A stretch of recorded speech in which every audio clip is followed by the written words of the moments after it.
პრეზიდენტის შემდეგ ამ თემაზე განცხადება გააკეთა საქართველოს პარლამენტის თავმჯდომარემაც დავით ბაქრაძის თქმით, ამ საკითხებზე საუბარი მანამდე, სანამ კონფლიქტის ზონებში არსებული პრობლემები არ მოგვარდება ნაადრევია. ამ ეტაპზე რუსეთის მხრიდან უფრო სწორი იქნება შემოთავაზება დიალოგის დაწყებასთან დაკავშირებით, რომელიც ხელს შეუწყობს ოკუპირებულ ტერიტორიებზე არსებული მდგომარეობის მშვიდობიანი გზით მოგვარებას.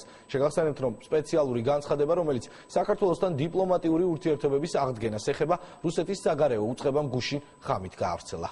საქართველომ უკვე გააუქმა ცალმხრივად სავიზო რეჟიმი რუსეთთან, ამიტომ თუ რუსეთი მოგბაძავს და იგივეს გააკეთებს, იგივეს გაიმეორებს, რა თქმა უნდა ჩვენ ამას მხოლოდ მივესალმებით, ვინაიდან ეს ხელს შეუწყობს ადამიანებს შორის კონტაქტების განვითარებას და დაეხმარება ჩვენს მოსახლეობას, ჩვენს ხალხს.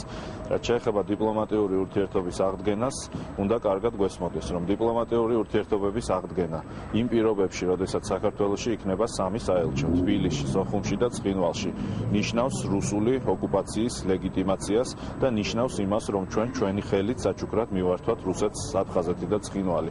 რა თქმა უნდა, ჩვენ ამას არ გავაკეთებთ არასდროს, ამიტომ დღეს დიპლომატიური ურთიერთობის აღდგენის სანაცვლოდ უნდა ვსაუბრობდეთ დიალოგის პროცესის დაწყებაზე და სწორედ ამ დიალოგის შედეგი უნდა იყოს რუსული ჯარის გაყვანაც, კონფლიქტების პოლიტიკური მოგვარებაც და დიპლომატიური ურთიერთობის აღდგენაც. ასეთი დიალოგისთვის ჩვენ მზად ვიყავით და მზად ვართ.